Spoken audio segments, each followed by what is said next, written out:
Hello friends, and welcome to the January 18th edition of Bindlestiff Open Stage Variety Show, the Quarantine Edition. I am Keith Nelson, host of this longest-running live online pandemic-based variety show on the internet today, plus co-founder of Bindlestiff Family Circus, a 25-year-old New York-based circus company. However, in 3 minutes, I'll be handing the mic over to the star of tonight's program, Mr. Hovey Burgess, circus artist, juggler, author, professor, historian, chairman of the Bindlestiff board, slipper room regular, major supporter of the arts, friend, polar bear, and so much more. Now, since the first Monday in April, Bindlestiff has brought circus, sideshow, vaudeville, dance, comedy, the performing arts into your living room. With Indian acrobats on rooftops in Delhi, jugglers in the villages of Uganda, contortionists on farms in the Caribbean, out-of-work aerialists, musicians, magicians, clowns, and daredevils from across the United States, and a circus historian answering your questions from his First Avenue apartment in the East Village of New York City every Monday. And it is the last of this list that we put on the spotlight in tonight's program, an all Ask Hovey evening. Now, Ask Hovey is a regular segment of Bindlestiff's Open Stage Variety Show, the Quarantine Edition, the most affordable show near Broadway today. We have never turned anyone away because they could not afford tickets to the show. It is streamed free to the world. We only ask that those who can contribute. Now, every show we pass a virtual hat, giving every cent and more to the cast and crew of that night. Now, we're bringing you something that many of you have asked for, and that is another night of All Ask Hovey. 2 weeks ago, we brought you an evening of All Ask Hovey from season 1. Tonight, we turn back the pages to the second season of Quarantine. Now, this is a donation-based show.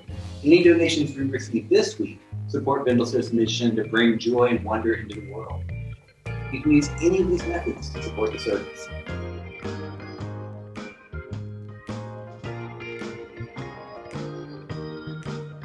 Tonight's new edition is in the can, giving the cast, crew, and Hovey a night off. And you a short break from my multi-minute monologues covering many mostly miscellaneous moments from the past, present, and future.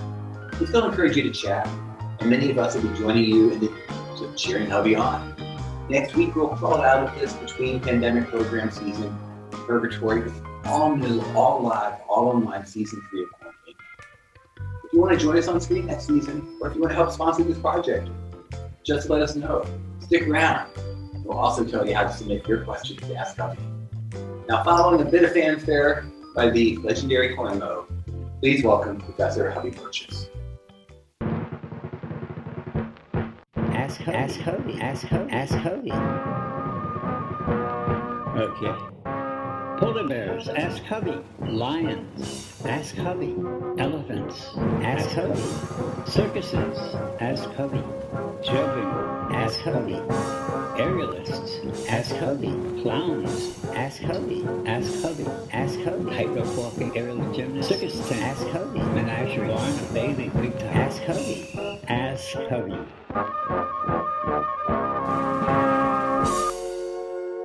Ask Hovey.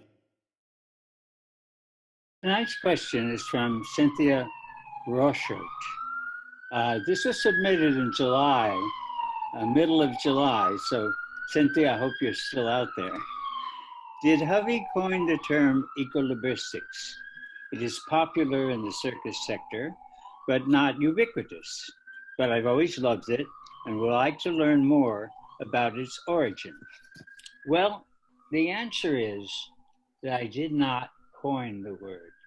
However, I think I can take credit for bringing it into the English language. You see, in a book I published in 1976, the title was Circus Techniques, Juggling, Equilibristics, and Vaulting by Hovey Burgess. So I want to take you back to a little bit before this book was finished and published. In the Tulane Drama Review, I was, in 1974, it says January here, I was working on the kind of how to break down not the genres of acts, but the activities within acts so that I could teach them systematically to actors at New York University. And this is a kind of a tic-tac-toe scheme I came up with. And it included 3 levels of juggling: balance, toss, and spinning. And I want to do the same thing with vaulting. I had 3 different kinds of vaulting. And then I want to have 3 different kinds of balancing in the sense of equilibrium, not balancing a stick, not like that kind of balance, but like balancing on a ladder. And so I was not happy with equilibrium. I didn't want to use balance. So what was I going to do? I'm going to introduce a man by the name of Nikolai Ernestovich Bauman. Bauman was a Russian juggler and a Russian teacher. He was born in 1908 and he died in 1997. When Judy Finelli and I went to Moscow to visit the Moscow Circus School, he was teaching there. He had graduated from the school in 1930, and in 1947, he went back there to teach. And he was a wonderful teacher. I didn't see a teacher there I was more impressed with than Nikolai Ernestovich Bauman. And he was just wonderful. He wrote 2 books.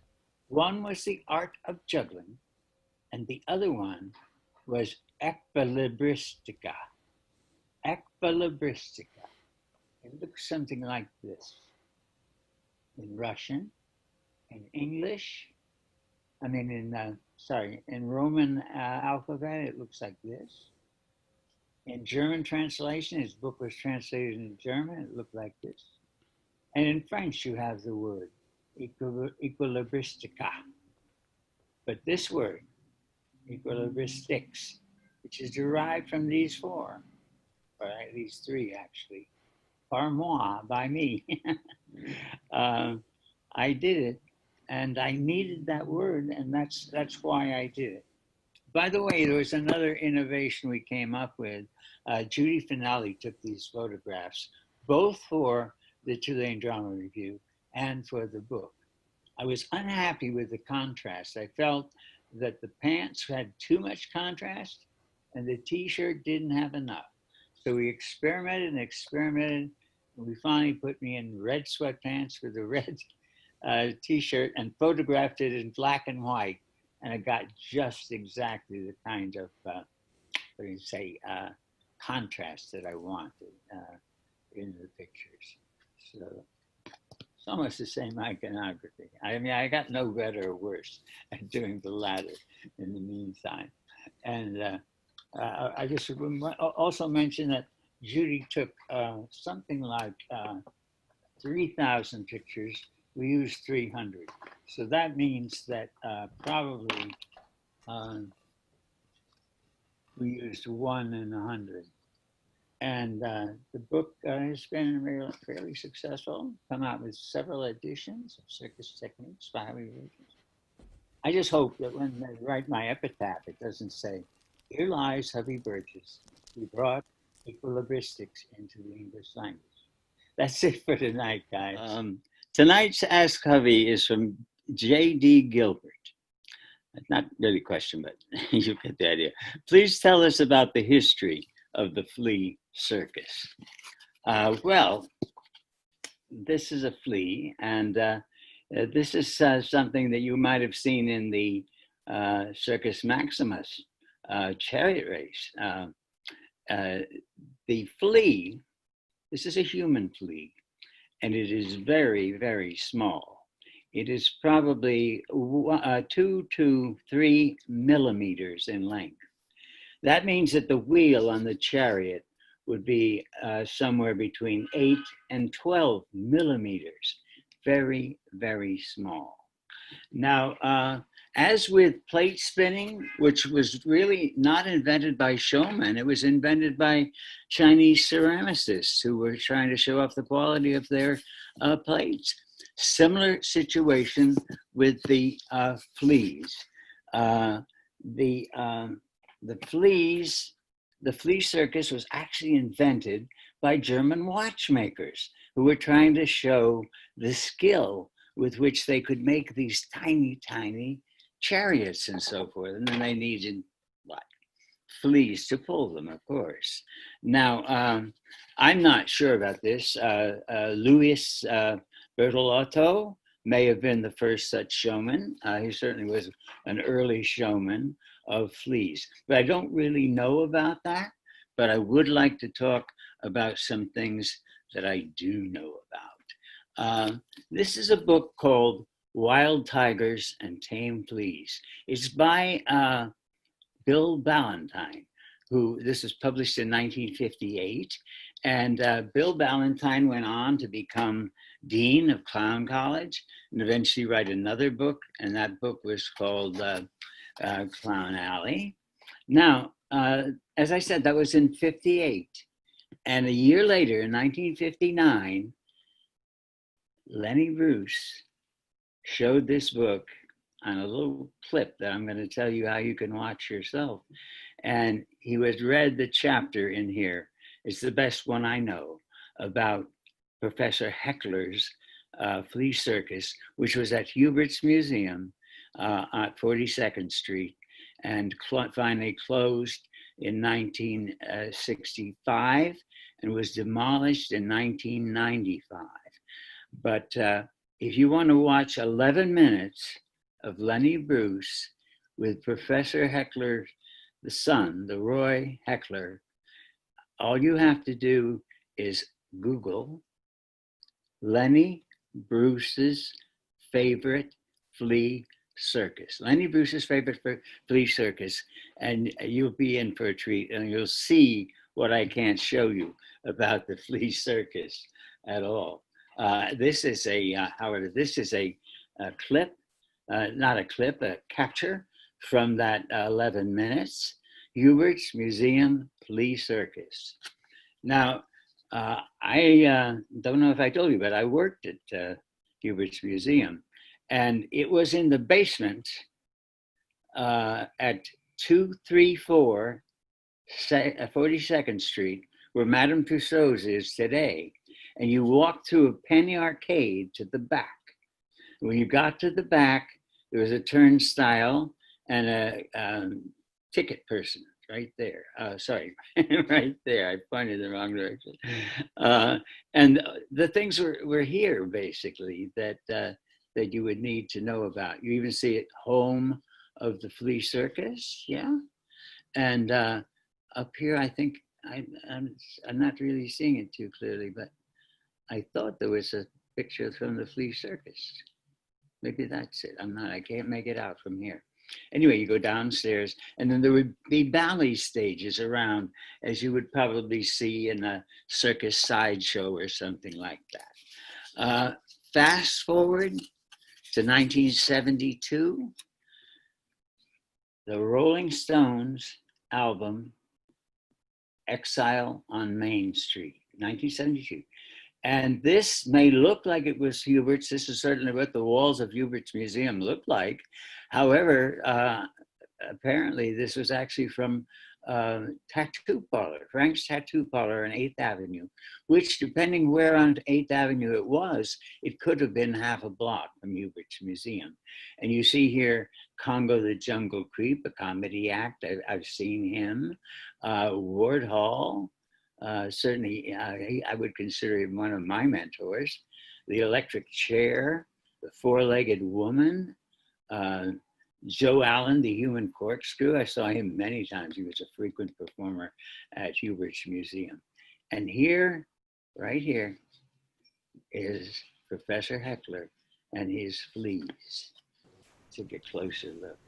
Now that's Professor Heckler. These are the fleas. These, just to give you an idea of size, in the scale of Dr. Heckler, Professor Heckler, these fleas have been blown up 700 times, 700 times.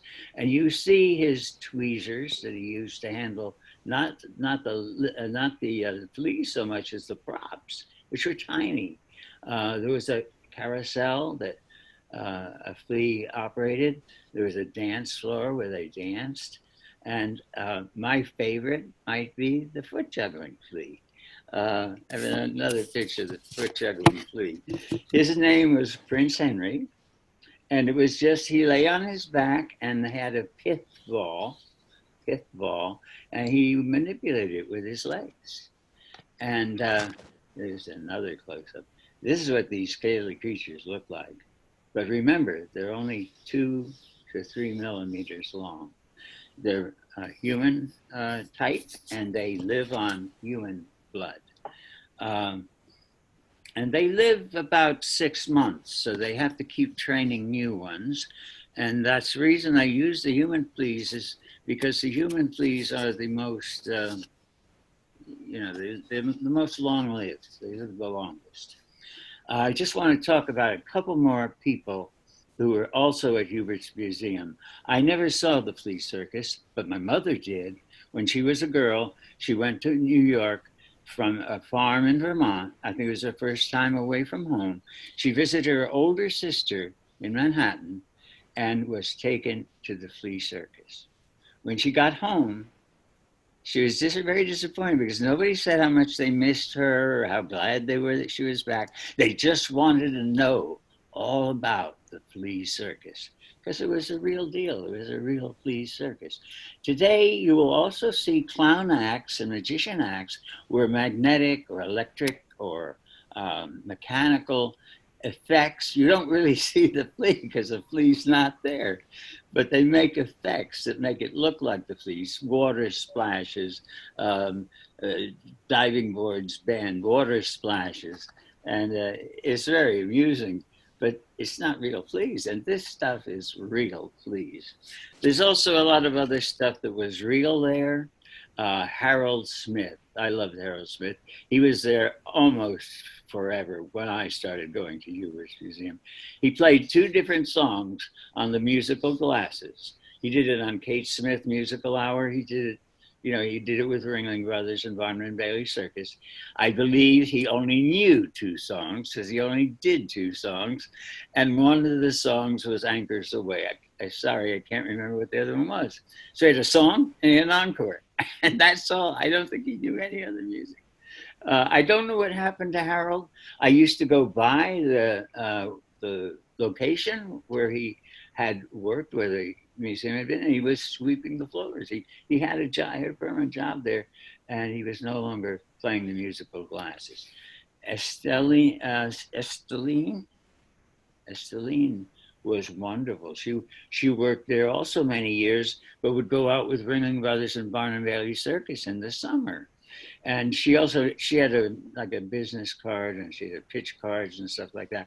And her business card she would pierce with one of those little swords that they use for cocktails and drinks. They have a cherry or an olive on it. She would put that one of those in her. She was such a sweet person, and I think at one point she did as many as 6 swords. I only saw her do as many as 4 swords at once, but she was a very great sword swallow. Also, she died in 1990, and also we had Presto the magician. His real name was Everett Earl Johnson, and he was delightful. The best cigarette manipulator I ever saw. The best coin manipulator I've ever seen. And he worked very often at Hubert's, and when I worked with him, it was a very good friend. And in fact, he showed me how to do his best cigarette trick, and I learned to do it. I never could do it as well as he could, though. He didn't pass away until 2009, and one more, and that was R.C. Lucas, Richard Charles Lucas, Charlie, woo-hoo. This was the lecturer. This is the guy who in a sideshow would be lecturing you about all the different wonders of the world. And he's the one that hired me to perform at Hubert's Museum. And we were all set to have me come back after some kind of hiatus. I don't know, I was doing some studying up at Columbia University or what, but I was supposed to come back, and Max Schaefer, who didn't get along, according to Preston, with Charlie, closed the museum, so I didn't get to come back. But when I was there, I used to jump off the ballet stage to do my signature 7-ball bounce because the linoleum floor and concrete underneath it was perfect for my 7-ball bounce. But I also wanted to have something that seems a little like a dime museum because I did, clubs and unicycles and normal types of things. So I got some battle axes. I juggled battle axes. I'd throw a battle axe up at a double and then clang the two in my hands together. And so that it made me, I was a Hubert's freak, okay? And I own that and love that. And so I was a battle axe juggler, okay? Tonight's question, it seems to have grown out of last week's question. It's from Stephen D. Brown, and it is, what about circus sideshow oddities? Care to review or comment on this feature of circus history? Why, sure. This brings me to another auction. There was an auction on Saturday, Potter and Potter in Chicago, and Keith alerted me to this. Dick Zigand of the Sideshow on Coney Island, USA, had posted a picture on Facebook. This is the picture he posted. Well, this is the same Hubert's Museum we talked about last week that had the flea circus. And the question, of course, was about the flea circus. But this is in a big book called Diane Arbus Revelations. And curiously, they get some of the things wrong. I mean, that undoubtedly is Congo, the jungle creep. That is undoubtedly the snake charmer who was married to Charlie Lucas, who's seen here with Andy Potato Chips. And this is not a strongman. His first name is Mario, and it's Mario Manzini, and he's an escape artist. Harold Smith, we also talked about last week. And curiously, in the next column, they talk about Presto the Magician. They don't mention him in this caption at all. There he is. That's Presto the Magician. The only one I don't know who is this white dude in the back row. I don't know who that is. This was lot 231. And that's the linoleum floor that I bounced the 7 balls on. And that's where I juggle the battle axe. And the same auction. This is a lot 321. Battle axes, just like the battle axes I juggle. They're not mine, because I know Keith has one of them, but probably manufactured by the same prop maker. His name was Harry Parker of Chicago. I didn't have the red thing on the handle, but that's the head of my battle axes, exactly the same. So I think here we are at Hubert's Museum. We want to talk about some oddities. That is a tall order. So I think I'm going to choose one oddity to talk about today. And probably a lot of them. Because oddities are usually medical curiosities, they're very well documented. The doctors are crazy about writing about anything that is they're not used to, basically. And this is Prince Randian. He was in the movie Freaks, 1932, and I personally saw him at Hubert's Museum, and he did exactly this. And Charlie Lucas was there when it happened. He opens a match, he rolls a cigarette, opens a matchbox, takes a match out, strikes it, sets the match down, lights the cigarette, and smokes it. It was truly amazing.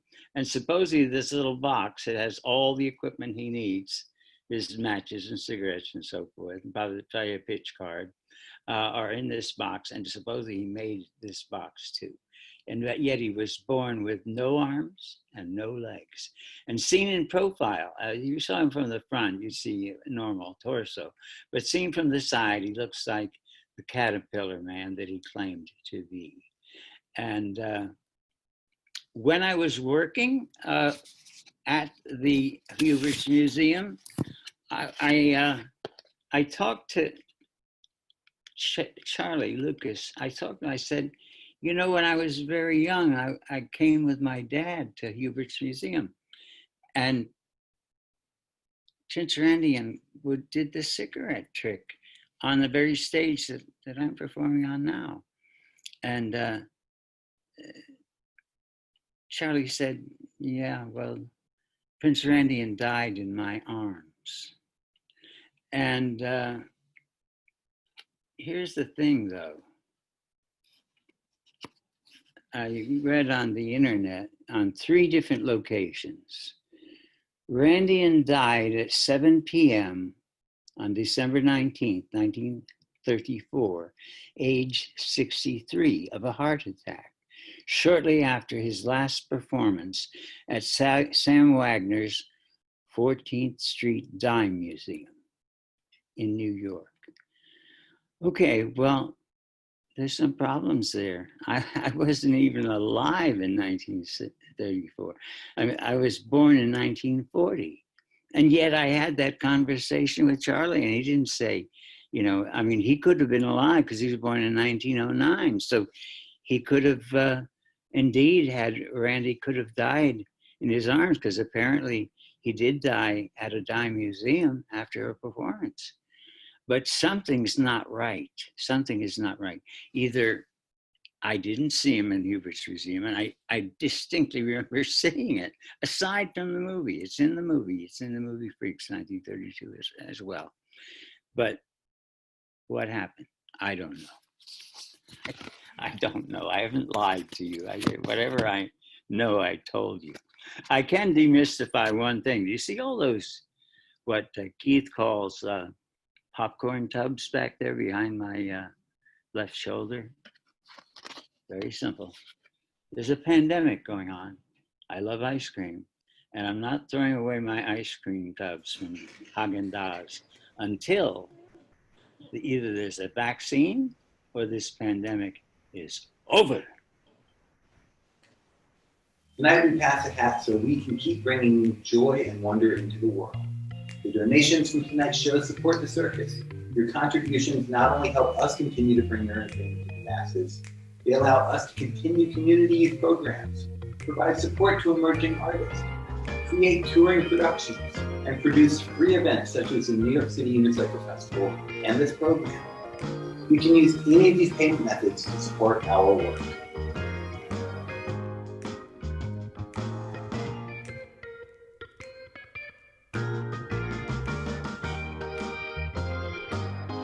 Ask Hovey is from Adam Gerchikov, and it goes back to June 10th, so it's a kind of an old question. I want to hear Hovey's opine on the future of circus. Barnum famously said that elephants and clowns were the pegs on which to hang circus. What will the pegs for the 21st century be? Virtual reality and contortionists? Well, I think Adam is really on to something with that question. So let's examine this a little more. I want to look at clowns and elephants. I want to look at elephants. I will look at Barnum himself, okay? Clowns and elephants. This is Coco the Clown, not the original one. This is maybe his son or something. Coco, there is this with an elephant. The original Coco the Clown was born in 1900 and died in 1972. His name was Nikolai Polyakov. And when the British entrepreneur who was hiring him to be a clown saw that that was his name, he said, no, your name is Coco. He took the ko and the ko out of Nikolai Polyakov and made him Coco. He didn't want to deal with that complicated name. Buster Keaton was not typically a circus clown. He was more a clown in the silent film, but he did work at Cirque Medrano in 1947 and also in the 50s in the ring as a clown. What else, right? And the famous Lou Jacobs, okay? Love Lou Jacobs. And this would have been a photo back when Ringling Brothers and Barnum and Bailey's winter quarters were in Sarasota, Florida. So this is based on a postcard, I think, but Lou Jacobs, probably the best loved of recent clowns, passed away in 1991, I believe. And also passed away was Dimitri, the Swiss clown. Here he is in Circus with an elephant. He's trying to get up on the elephant. And he was a very good friend of mine. I stayed at his place in Switzerland at one point, and he's a wonderful guy, Dimitri the clown. And what has happened now with the elephant is pretty serious. Not only elephants, but exotic animals in general. Here in New York, the 5 boroughs, Rosie Mendez introduced legislation that banned exotic animals from performances in the 5 boroughs.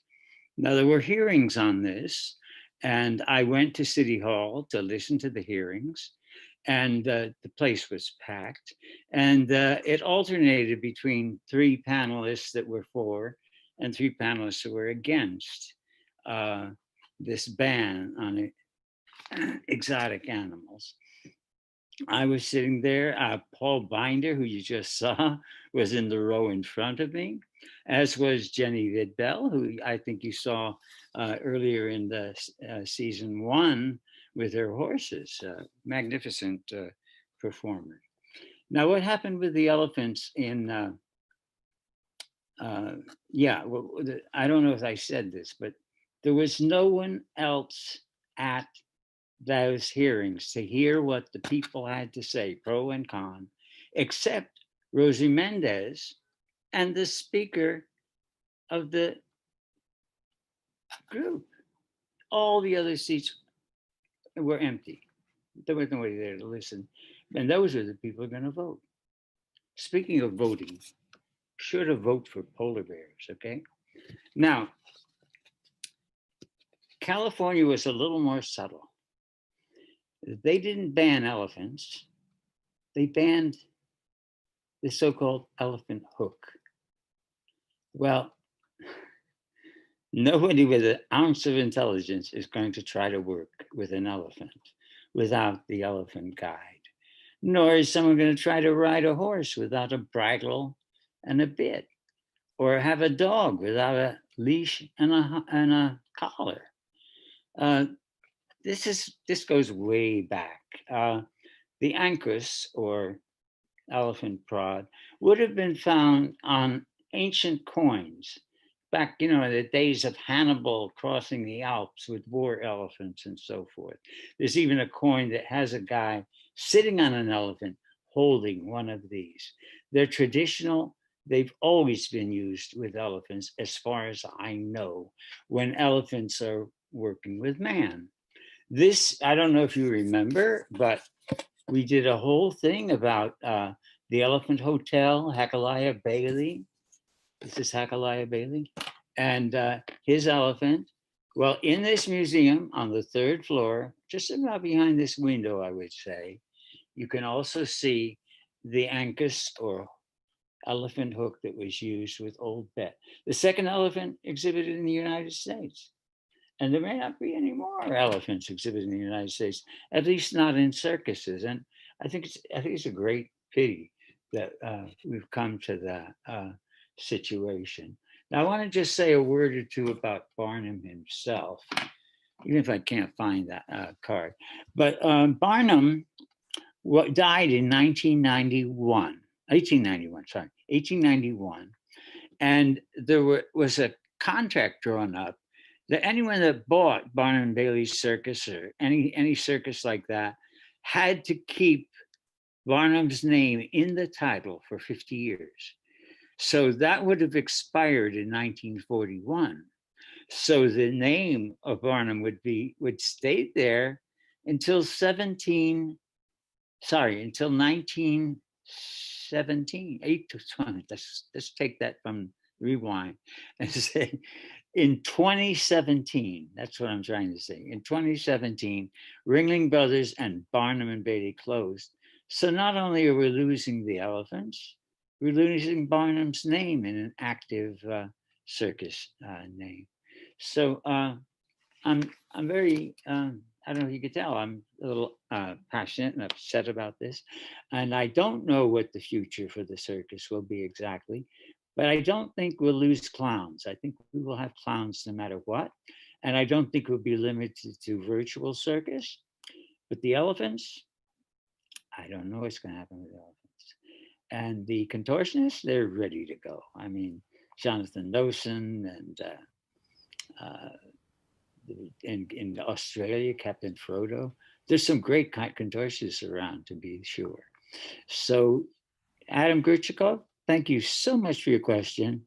I hope I haven't depressed people, but if you are depressed, I'm going to turn it back to Keith, and he's going to spin some plates for you.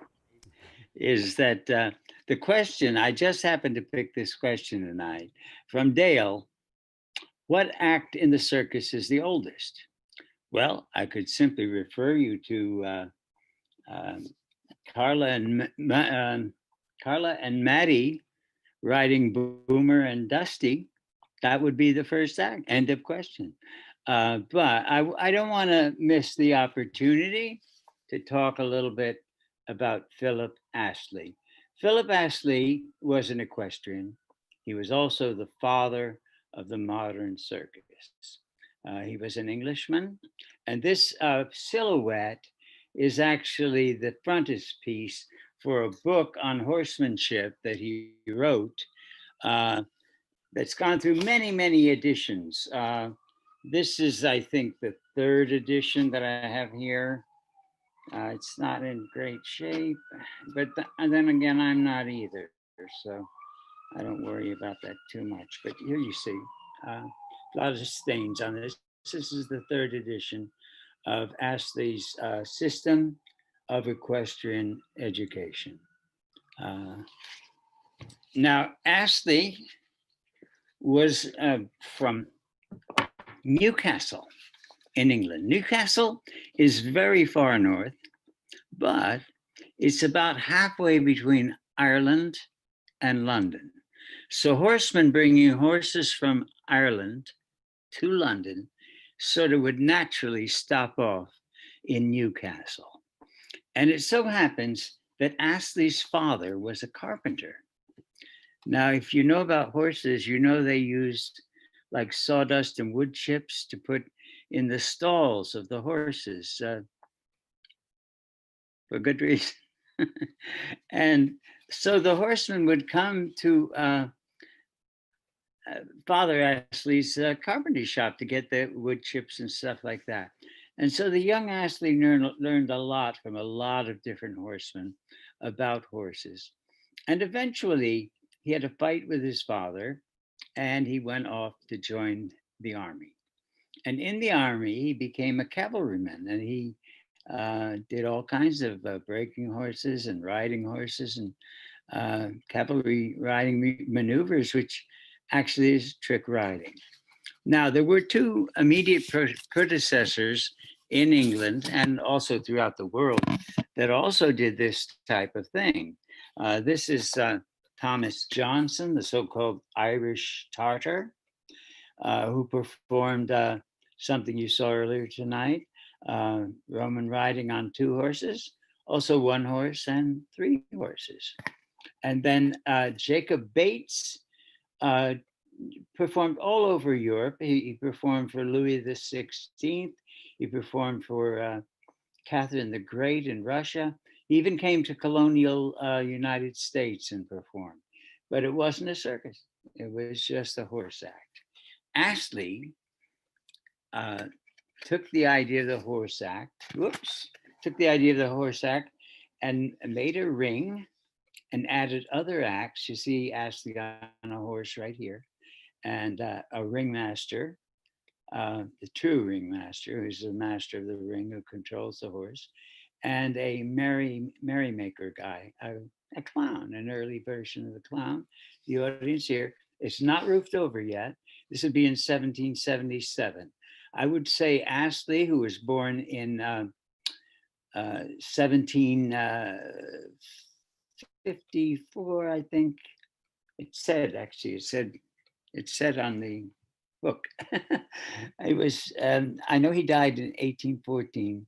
I think he was born in 1742. I'm going to say 742. That's my final suggestion.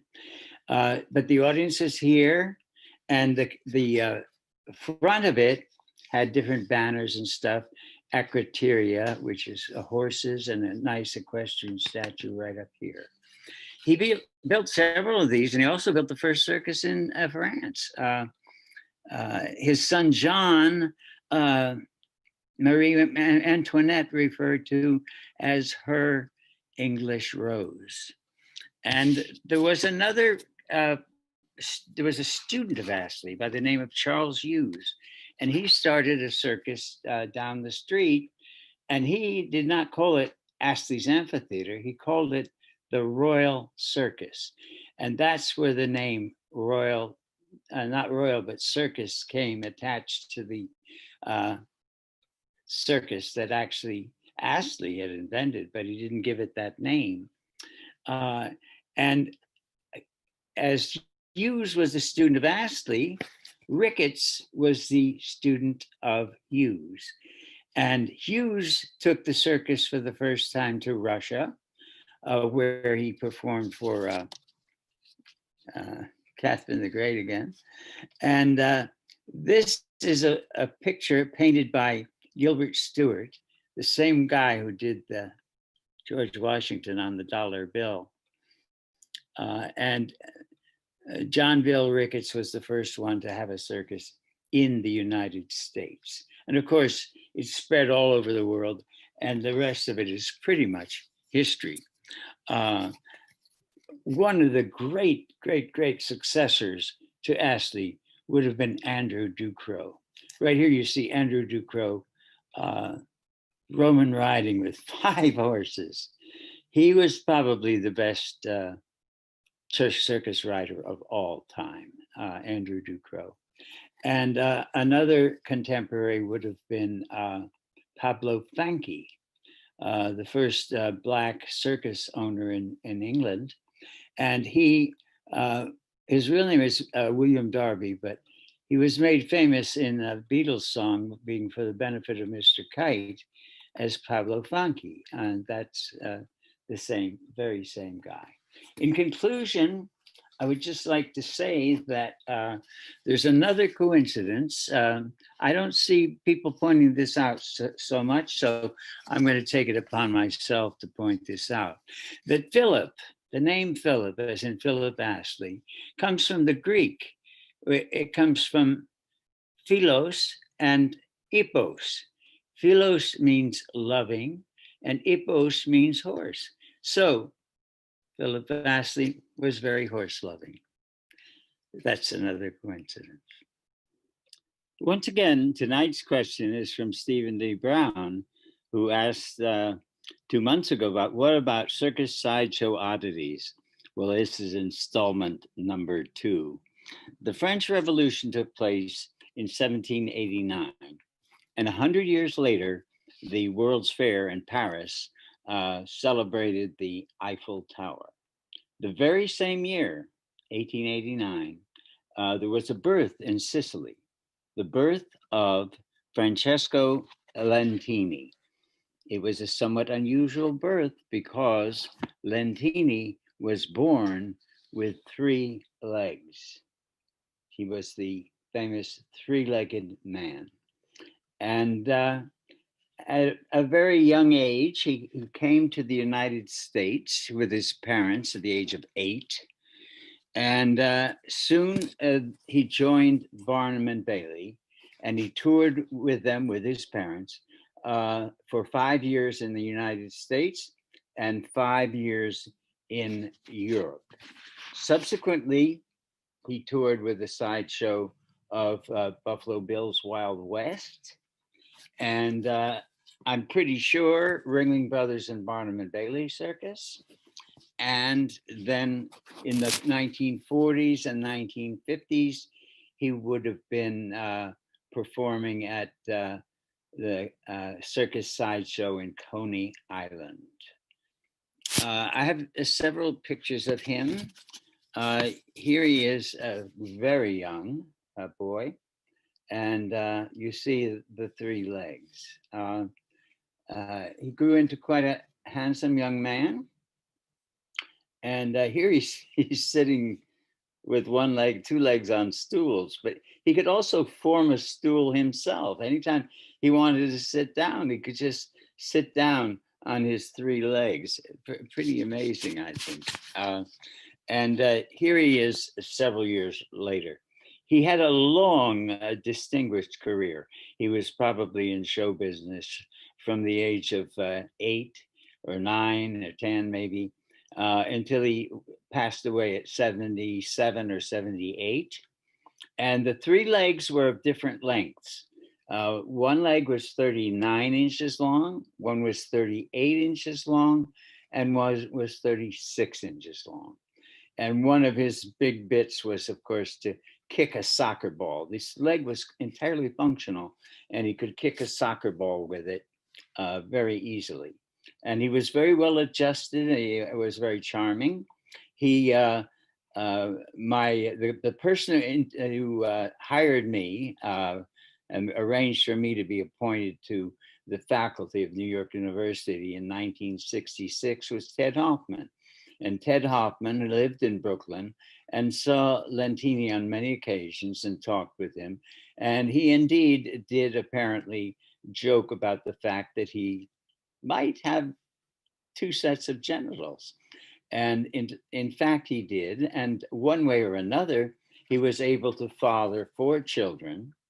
And that is the story of Frank Lentini, the three-legged man.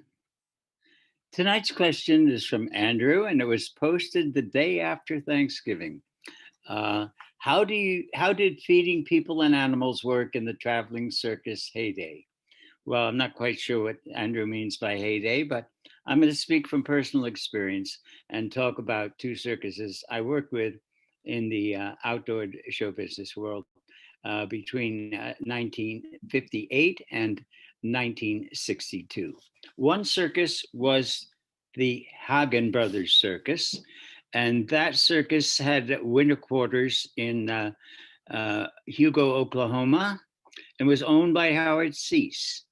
The other circus was Hunt Brothers Circus, and it was owned by the Hunt brothers, Harry and Charles, and their winter quarters were in Florence, New Jersey.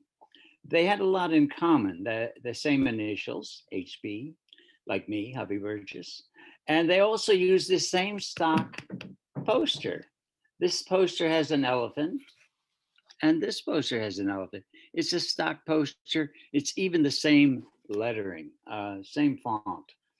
But they both did, in fact, have an excellent elephant act. Roy Bush was in charge of the elephants at Hunt Brothers Circus, and James M. Cole was in charge of the elephants at the Hagen Brothers Circus.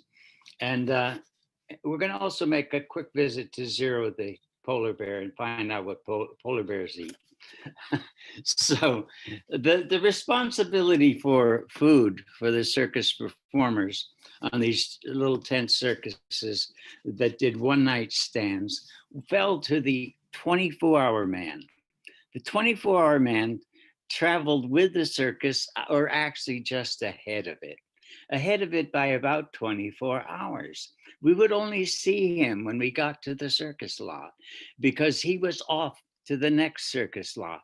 So he could order hay for the horses and elephants and order food for the performers.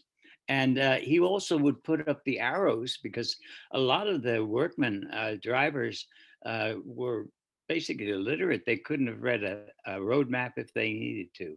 So he would put up little arrows going from one circus lot to the next. And this meant go straight. This meant turn right. This meant turn left. And this meant you arrived, okay? Very simple. They weren't usually black, however, they usually red and just about this color.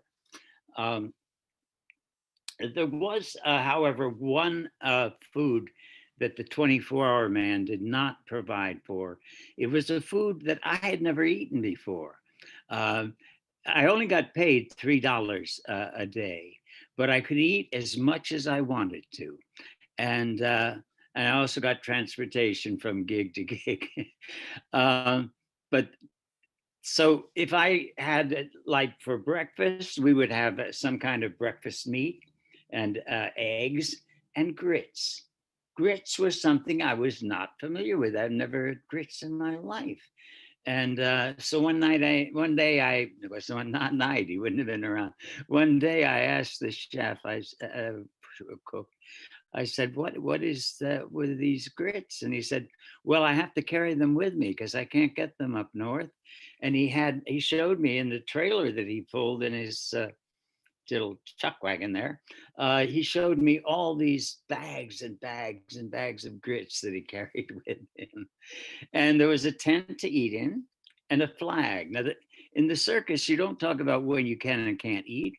All you say is the flag's up or the flag's down. There was a little pennant that could be pulled up to the tip of the cookhouse. It was the only tent or top that was not called a tent or top.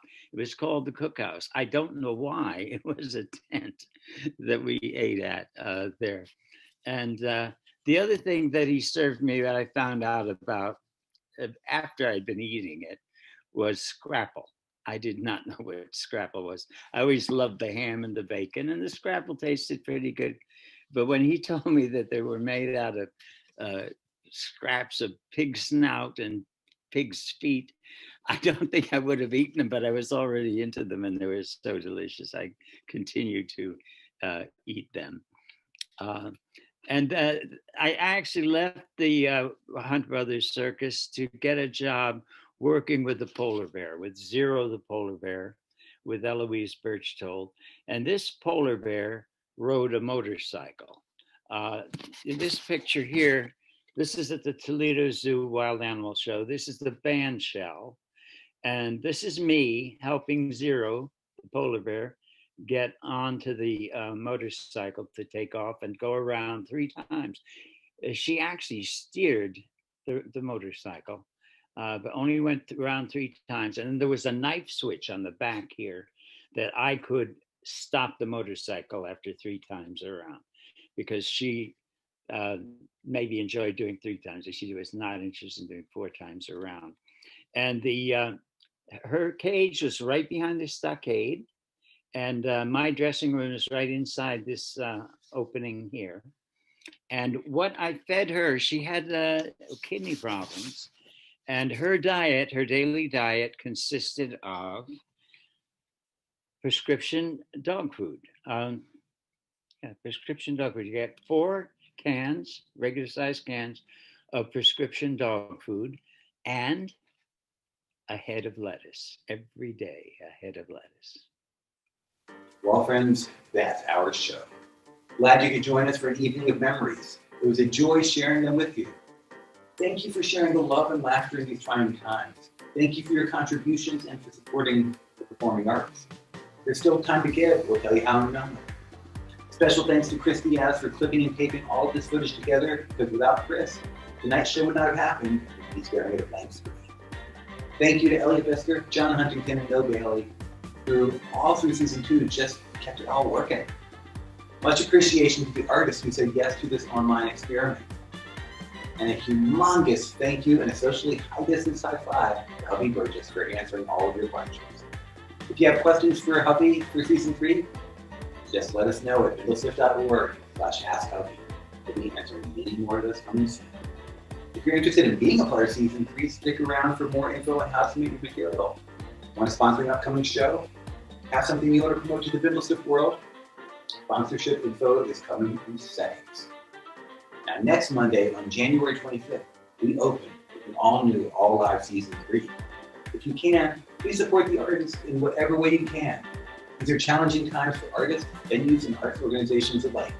Your contributions and love really make a difference. I have been your host, Keith Nelson, and this has been an all-ask Hovey session of Bindlestiff's Open Stage Variety Show, Season 2 highlights. Stay safe, love one another, and Have a good night. We'll see you next week.